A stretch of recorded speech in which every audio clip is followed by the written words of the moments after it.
Hello everyone. Here we have this problem to deal with. Okay, so we have x to the power of 2 plus x to the power of 3 equals 12. Now, the law says that, or it is advisable that you write the one with the highest power first.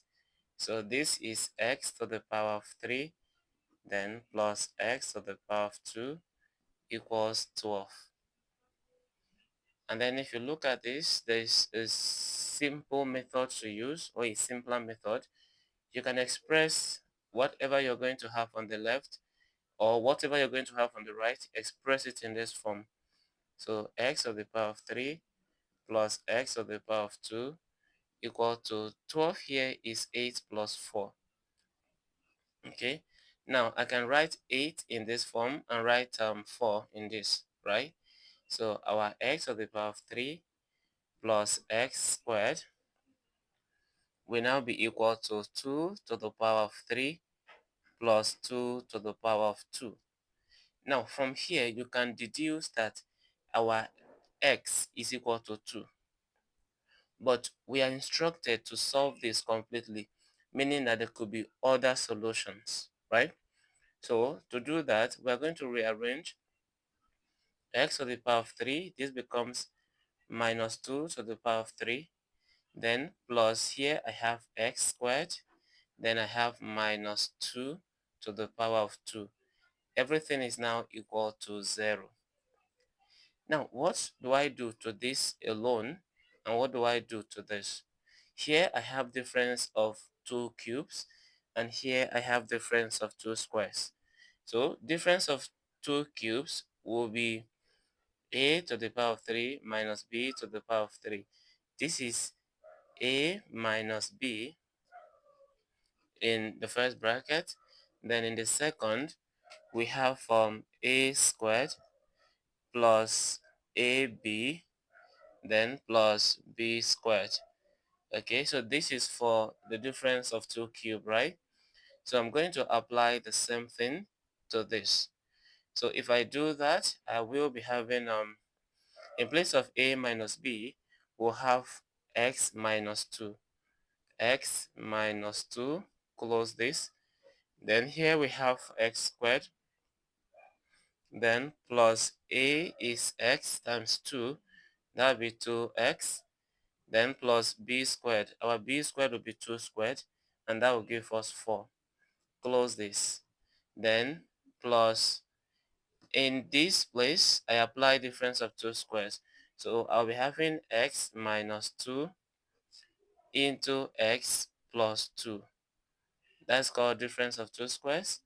And then whatever that we have, we shall equate to 0. Now, looking at this very well, you discover that there's a common factor to these two terms. One, okay, here we have x minus 2, and it's over there, right? Meaning that we are going to factorize so that we get x minus 2 as a common factor.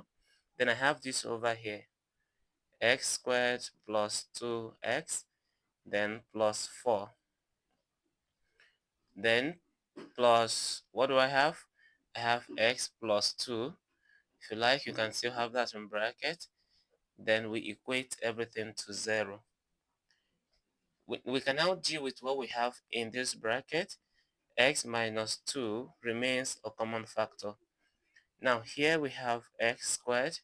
If we open this bracket, we can just add whatever we have there. So 2x plus x will give us 3x. Then 4 plus 2 will give us 6. So we close this and we shall have 0.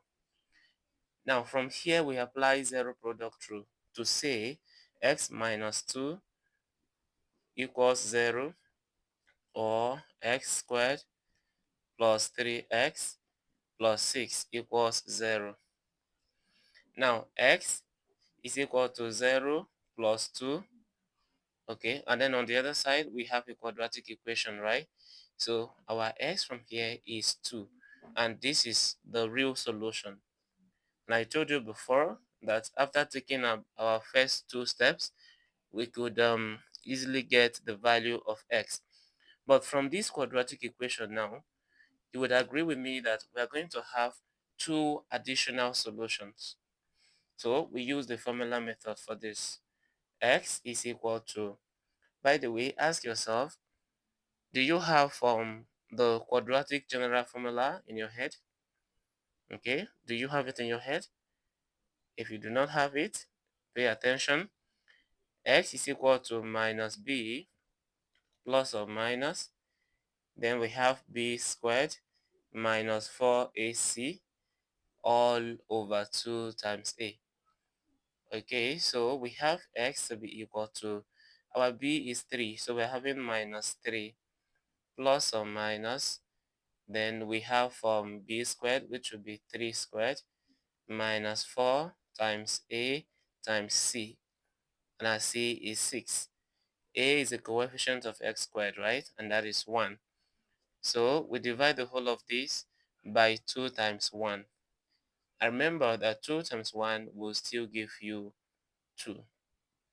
X is equal to, this is minus 3 plus or minus, then we have 3 squared, which is 9, minus 4 times 1 times 5. 4 times 1 times 6 will give us 24. So we divide this by 2, right? So we continue from here. So our x is now equal to, we have minus 3 plus or minus square root of 9 minus 24 is minus 15.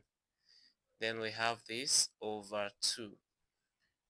To continue, our x will be equal to minus 3 plus or minus square root of 15 multiplied by square root of negative 1. Everything will be over 2. Okay, so we will continue from here. This square root of minus 1 will give us imaginary, so we write I. Then we have the whole of this back. So we are having x, okay, to be equal to minus 3 plus or minus square root of 15 multiplied by I. And then we divide this by 2, meaning that our x is equal to minus 3 plus I root 15. Okay, so we can write I first before the root 15, and I'm making use of the positive first, over 2, or we have x to be equal to minus 3 minus I root 15, and this is over 2. So if we are to solve this completely, we would be having 3 solutions. So this is one of our solutions, okay, and then this is also another solution. But then remember that it is only the first solution that is a real solution. Then the other two are complex solution. That's why we have this imaginary constant, which is I. Thank you for watching to the end. God bless you.